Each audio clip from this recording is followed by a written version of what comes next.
Hermanos, que Dios les bendiga. Muy buenas noches. Qué bueno que ya está aquí conectado. Qué bueno que ya está listo en esta tarde para nuestro estudio del día de hoy. Me da mucho gusto verle. Me da mucho gusto ver que ya está aquí listo y dispuesto para continuar con nuestro estudio acerca del profeta Jonás. El día de hoy estamos en nuestra tercera sesión acerca de lo que trata este libro del profeta Jonás. Muy interesante lo que hemos visto hasta el momento. Y vamos a continuar viendo algunas cosas que me parecen mucho más interesantes, que envuelven todo este suceso del profeta Jonás. Entonces vamos a empezar con una oración en este tiempo para comenzar con nuestra tercera sesión de estudio acerca del profeta Jonás. Entonces vamos a comenzar con esta oración y entramos a nuestra sesión del día de hoy. Padre, te damos gracias en esta noche porque tú estás con nosotros. Agradecemos, Señor, principalmente el sacrificio en la cruz. Agradecemos la salvación que tú nos has dado por gracia. Agradecemos tu amor, tu misericordia. Que, Señor, nosotros estando alejados de ti, tú nos amaste, tú nos transformaste, tú nos llamaste, tú nos encontraste, Señor. Gracias por este amor tan grande. Gracias, Señor, porque has tenido misericordia de nosotros. Y ahora, Señor, que estamos comenzando con nuestra sesión de estudio del día de hoy, pedimos de tu entendimiento para comprender con más profundidad qué es lo que tú muestras a través de el libro del profeta Jonás. Gracias por lo que nos has permitido estudiar hasta este momento. Pedimos, Señor, que tú nos sigas ayudando a comprender lo que tú hablas por medio de este escrito. Ponemos en tus manos esta sesión de estudio en el nombre de nuestro Señor Jesucristo. Amén. Entonces, hermanos, entramos a nuestra sesión del día de hoy acerca del profeta Jonás. Hemos estado ya hablando bastantes cosas al respecto y vamos a continuar haciéndolo. Vamos a ver ahora aquí nuestro mapa que ya vimos la semana pasada. Aquí tenemos un mapa completo de lo que es Asia, todo esto aquí. Sí, Asia y una poquita parte de Europa. Alcanzamos a ver una pequeña parte también de África. Y bueno, en este gran mapa vemos países los más denominantes, ¿verdad? Ya mencionamos Rusia, China. Pero específicamente nos situamos en esta parte arriba de África. Aquí por donde dice el Mar Negro, abajo de Turquía, a un lado de Irán. Nos situamos aquí en Irak. Esta es la parte en donde nos situamos, porque en esta parte es donde se encuentra lo que fue la ciudad de Nínive. Entonces, en esta región, aquí al norte de África y aquí parte del sur de lo que es Europa, un poco más adentrados, específicamente esta parte. Vemos aquí tenemos a Egipto. En esta región tenemos a Israel. Arriba está Turquía. Por la derecha se encuentra Irak. En Irak es donde vamos a situarnos. Aquí Egipto es nuestra primera referencia. Turquía es la siguiente. Abajo de Turquía está Irak. Aquí es donde se encuentra lo que alguna vez fue la ciudad de Asiria. Entonces vemos aquí a Siria, vemos a Nínive, la ciudad, la capital del imperio asirio.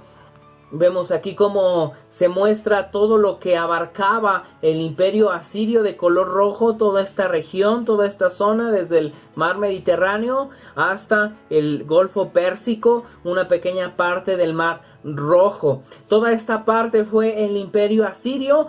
De tiempo más tarde fue el imperio babilónico, un poquito más abajo, también desde el imperio del mar Mediterráneo, hasta el Golfo Pérsico, también abarcando parte de el mar Rojo. En esta región, es donde se encuentra Nínive.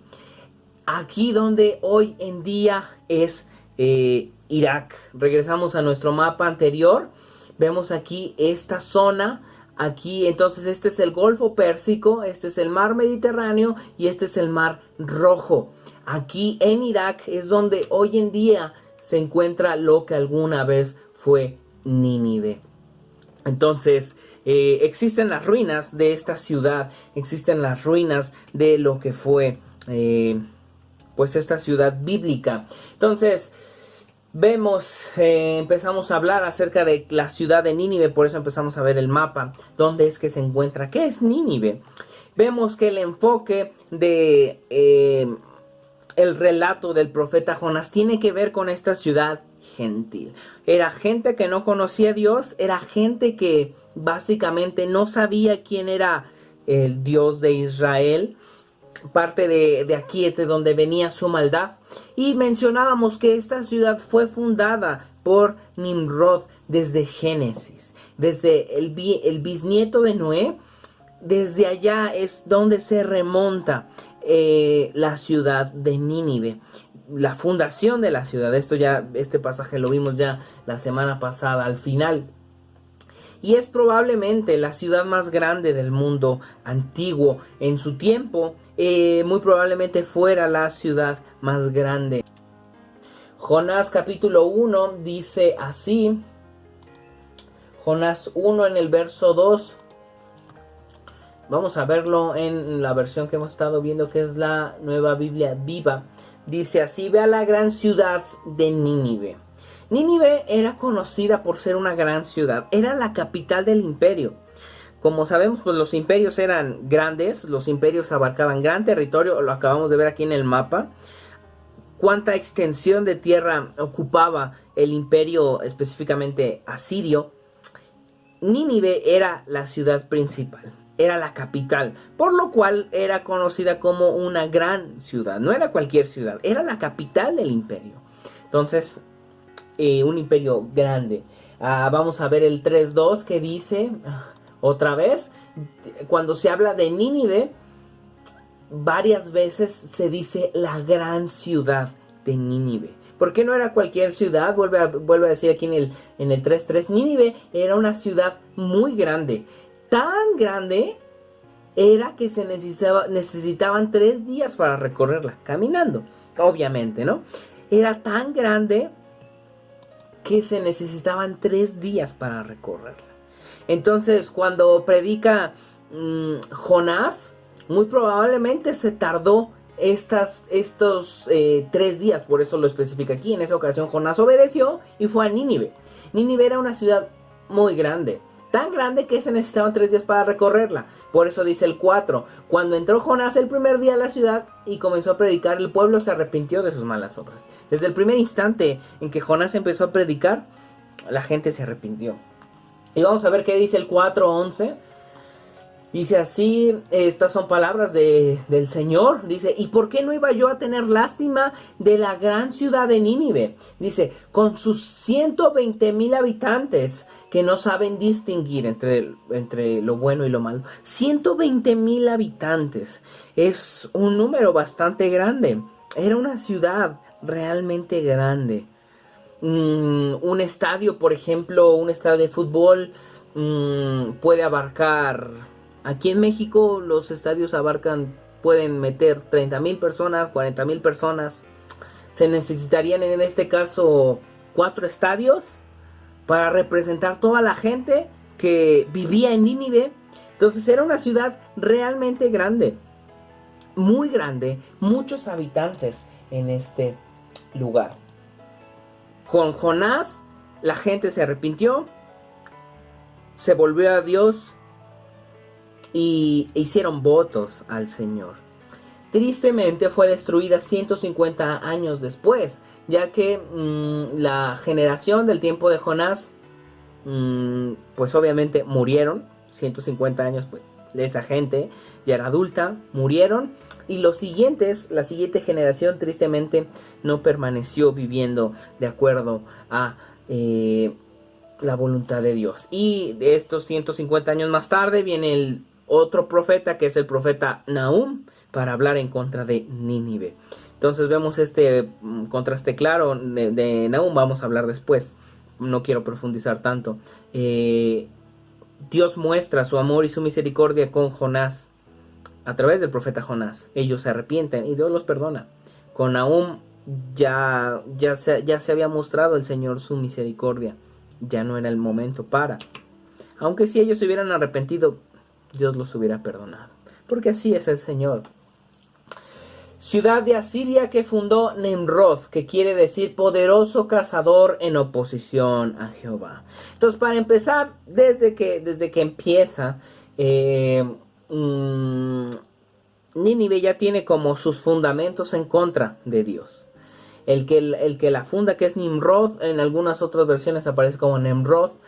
Esto es lo que significa su nombre, poderoso cazador en oposición a Jehová. Entonces, el que funda la ciudad, para empezar, es un opositor del Señor. Entonces, la ciudad es normal que haya tanta maldad si fue un lugar fundado por un hombre que estaba en contra del Señor. Es normal pensar en que había tanta maldad. Junto con otras ciudades, que fue lo que leímos aquí en Génesis 10, Rehoboth-ir, Caala y Resén constituían la gran ciudad. Mucho tiempo después llegó a ser la capital del imperio asirio. O sea, estas ciudades, la ciudad de Nínive, fue fundada antes, mucho antes de que el imperio asirio llegara a ser el imperio asirio y mucho antes de que llegara a ser la capital del imperio. Fue fundada tiempo antes. Con el pasar de la historia, conforme los ejércitos y los imperios fueron creciendo, cayendo, unos atacaban a otros. Entre todas esas cosas, la zona donde estaba Nínive llega a ser controlada por el imperio asirio, y a causa de que era una gran ciudad, es controlada y es puesta como la capital del imperio asirio. Específicamente, la ciudad era conocida por ser una ciudad sanguinaria, una ciudad de derramamiento de sangre, dice Nahum en el capítulo 3, versículo 1, puesto que los asirios libraron muchas guerras de conquista y emplearon métodos brutales, métodos realmente tristes, por decirlo así, para matar a los guerreros que capturaban. Mencionaba y leí alguna vez que a los asirios les gustaba tener trofeos humanos, y cuando pues conquistaban y mataban a la gente, parte de su trofeo era quitarle la piel a la gente y colgarla. Esa era parte de su trofeo de haber conquistado un lugar, de haber matado a la gente que habitaba en aquel lugar. Era gente realmente malvada, en sus corazones había maldad. Era gente que encontraba placer en derramar sangre. Era gente realmente mala. O sea, Jonás sí tenía razón al no querer ir a predicarles, porque su razonamiento es que era gente muy mala, realmente mala, que no merecían ser salvos, porque eran muy malos. Sí eran malos, realmente malos, pero eran malos porque no conocían de Dios. Ellos estaban cegados por el pecado. Eso fue algo que no entendió Jonás, que ellos estaban cegados por el pecado. Ellos no logran, eso es lo que dice el último versículo. El Señor dice, no logran distinguir entre izquierda y derecha. ¿Cómo no voy a tener compasión de ellos si no se dan cuenta de que eso que hacen es maldad? Están acostumbrados a vivir así. No se dan cuenta que eso es maldad. Jonás estaba, poniéndonos en el lugar de Jonás con todo el derecho de pensar, no, pues es que gente malvada, ¿cómo ellos van a ser perdonados por Dios? Puede ser.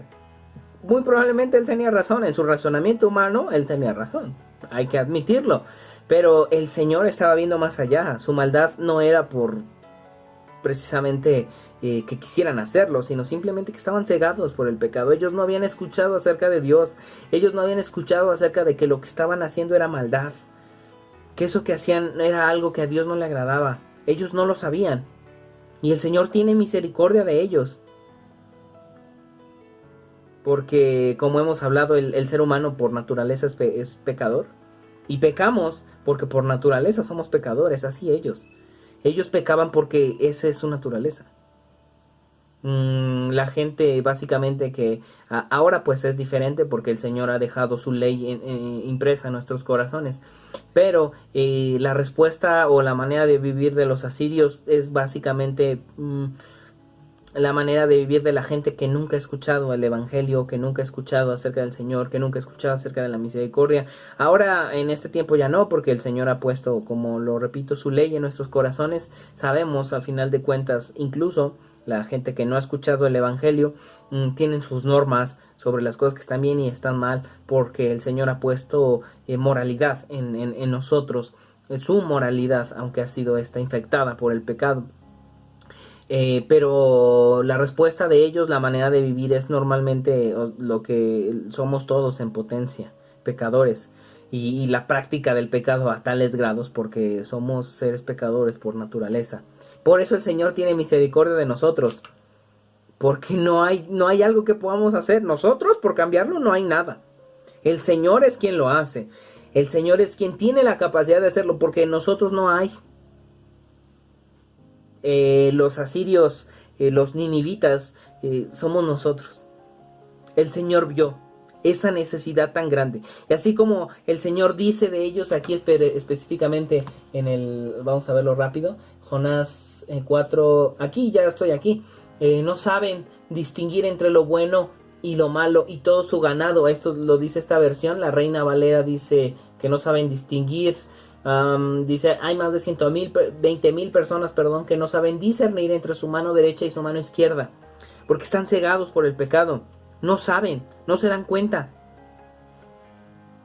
Es como la oración del Señor Jesús cuando le están crucificando. El Señor ruega por los que le están crucificando y dicen, Señor, perdónalos porque no saben lo que hacen.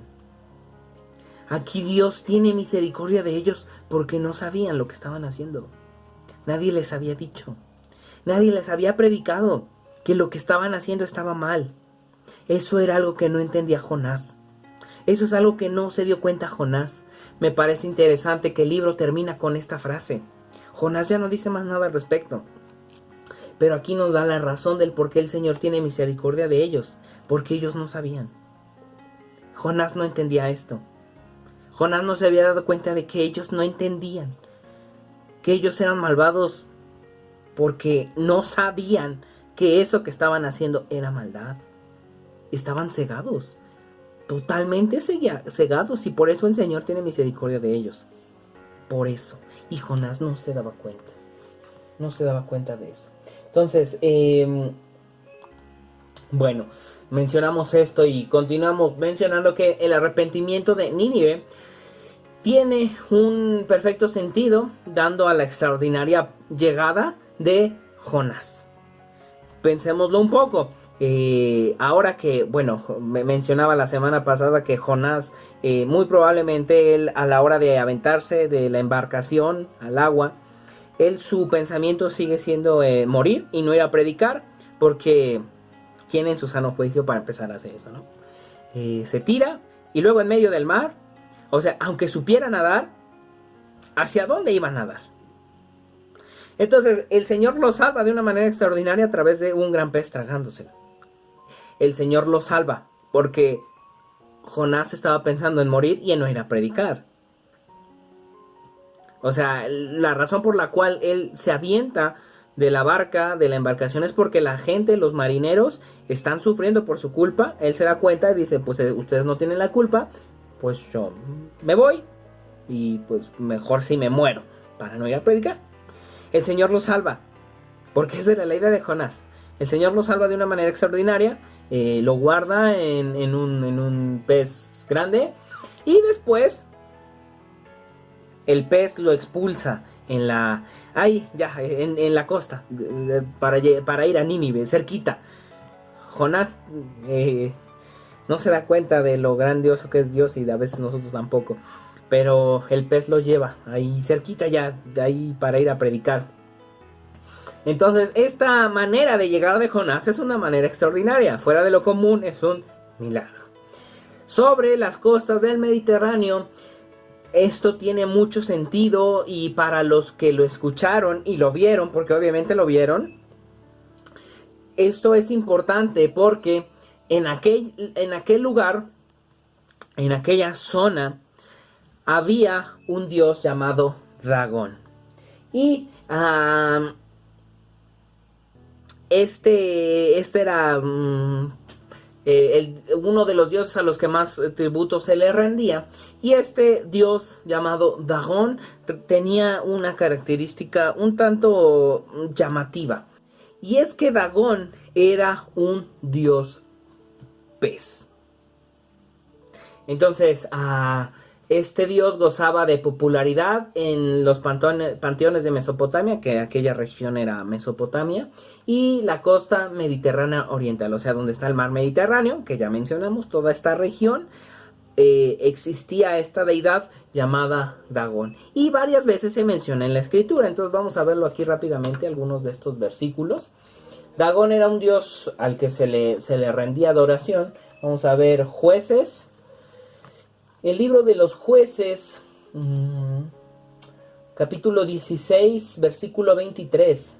16-23 dice así: los jefes de los filisteos hicieron una gran fiesta a fin de celebrar la captura de Sansón. El pueblo hacía sacrificios al dios Dagón y lo alimentaban con mucho entusiasmo. Nuestro Dios nos ha liberado de nuestro enemigo Sansón, gritaban satisfechos al verlo allí atado con cadenas. El enemigo de nuestra nación, el que destruía nuestros campos y el que ha matado a tantos de nosotros, ahora está en nuestro poder. Esto era lo que decían los filisteos al haber atrapado a Sansón. Rinden adoración a Dagón. Vamos a ver en primer libro de Samuel, en el primer libro de Samuel, capítulo 5. Capítulo 5, igualmente hablamos de los filisteos. Los filisteos tomaron el cofre de Dios que habían capturado en el campo de batalla de Ebenezer y lo llevaron al templo de su ídolo Dagón en la ciudad de Asdod y lo instalaron junto a Dagón. Pero cuando los ciudadanos de la localidad fueron a verlo, al día siguiente Dagón estaba postrado con su rostro en el suelo delante del cofre del Señor. Lo volvieron a poner en su lugar. Pero a la mañana siguiente ocurrió lo mismo. El ídolo estaba de bruces delante del cofre del Señor. En esta oportunidad tenía la cabeza y las manos cortadas y yacía sobre el umbral. Solamente el tronco estaba intacto. Por esta razón, ni los sacerdotes de Dagón ni sus adoradores pisan el umbral del templo de Dagón en Asdod. Entonces el Señor atacó al pueblo de Asdod y los pueblos vecinos con una plaga de tumores. Cuando los filisteos comprendieron lo que estaba ocurriendo, exclamaron: no podemos tener el cofre de Dios, del Dios de Israel, aquí por más tiempo, porque todos moriremos juntamente con nuestro Dios Dagón. Aquí esto lo que sucede es interesante porque los filisteos capturan el arca, la meten al templo del dios Dagón, y es interesante que aparece dios Dagón postrado delante del arca que representaba la presencia de Dios. Y primero de Crónicas, el primer libro de Crónicas, capítulo 10, versículos 8 al 12. Dice así, primero de Crónicas 10, 8 al 12. Dice: al día siguiente los filisteos regresaron para apoderarse de los objetos de valor de los que habían muerto en la batalla, y al hacerlo encontraron los cuerpos de Saúl y sus hijos tendidos en el monte Gilboa. Procedieron pues a despojar a Saúl de su armadura y le cortaron la cabeza. Luego la exhibieron por todas partes del país y celebraron el portentoso acontecimiento delante de sus ídolos. Pusieron la armadura de Saúl en el santuario de sus dioses y colgaron la cabeza en el santuario del dios Dagón. Cuando los habitantes de Jabes de Galaad se enteraron de lo que los filisteos habían hecho a Saúl, los hombres valientes fueron y rescataron los cuerpos de Saúl y de sus 3 hijos. Los sepultaron debajo de la encina de Jabes y guardaron luto y ayunaron por 7 días. Entonces, bueno, Dagón era un dios al que se adoraba en aquellas regiones, un dios de la mitología, incluso antes de la Asiria, en Mesopotamia en general, era un dios al que se le adoraba. Entonces, lo que sucede aquí es que se han encontrado imágenes de Dagón en palacios y templos en las ruinas de Nínive, en toda aquella región. En algunos casos fue representado como un hombre que llevaba un pez, y en otros casos era representado como un hombre con parte de pez, como se muestra en esta imagen. Esta es la representación de el dios Dagón. Algunas veces aquí representado llevando el pez, como el que está aquí en medio. Aquí del lado izquierdo vemos como al hombre con forma de pez, y aquí al lado derecho vemos aquí lo que acabamos de leer en el templo, en el templo de este ídolo. Ahí lo que está al fondo es el arca del pacto, donde se encontraba la presencia de Dios, cómo está caído, cómo está rendido ante la presencia del Señor este dios Dagón, este dios pez. Entonces, estas son las representaciones. Un hombre con parte de pez, el hombre llevando un pez, y aquí este dios, este hombre, este ídolo postrado delante de la presencia de Dios, del arca, del pacto, de donde se encontraba, donde reposaba la presencia del Señor. Entonces, aquí vemos las ruinas de Nínive. Aquí es donde se han encontrado estas imágenes del dios Dagón. Esto es Nínive, usted lo puede buscar en internet, va a encontrar estas ruinas de Nínive. Obviamente ya no es una ciudad, obviamente fue destruida, lo que queda hoy en día pues son ruinas. Esto para nosotros pues es información que valida lo que la escritura dice. Habla acerca de una ciudad que se llamó Nínive, y ¿cómo sabemos que es real? Porque hay evidencia de que la ciudad existe y porque hay ruinas. Obviamente no esperamos que la ciudad esté en pie, porque pues fue destruida, como lo vemos en el libro de Nahum. Entonces están las ruinas. Muchas de las ciudades, o bueno, más bien la gran mayoría y todas las ciudades que son mencionadas en la Biblia, hay pruebas arqueológicas de que existen. Y algunas de ellas siguen en pie, como son la mayoría de las ciudades en Israel, ¿no? Jerusalén, también menciona Tel Aviv, habla del monte Carmelo, el monte está ahí, el monte Oreb, el monte está ahí, todo eso está hoy en día. Y de algunas ciudades nos quedan las ruinas, como en este caso Nínive. Entonces, el asunto aquí con lo que sucede con Jonás y el dios pez, porque qué tiene que ver, ¿no? Es que es asombroso el relato de que Jonás es tragado por un gran pez. Algunos mencionan ballena, específicamente pues la Biblia dice gran pez, y es vomitado en la orilla y predica a Nínive. Vemos que comúnmente el relato es criticado por mucha gente que se dedica a desacreditar la Biblia, porque dicen que ocurren muchos milagros que son improbables, o sea, son milagros o fuera de lo común. ¿Por qué sucedería? Primero que nada, una tormenta mediterránea iniciada y disipada por Dios. O sea, de la nada hay una tempestad y también de la nada se detiene. Obviamente, sabemos que el Señor lo hace. Vemos también a un gran pez tragándose a un hombre y después lo deja en el mar, o sea, ya en la arena, ya en tierra firme. Esto también no es algo que se ve todos los días, no es algo común, porque es un milagro. Entonces, parte de los milagros que la gente dice que es una historia falsa. La supervivencia de Jonás dentro del pez, porque está dentro, o sea, no se lo come, no lo mastica, solamente lo traga, lo guarda en su estómago, el gran pez, y está 3 días, 3 noches, o su resurrección de entre los muertos, después de ser vomitado en la orilla, dependiendo de qué es lo que quieran entender, ¿no? Pero lo que sucede es igualmente interesante. Está dentro del pez y luego es vomitado y él sigue viviendo.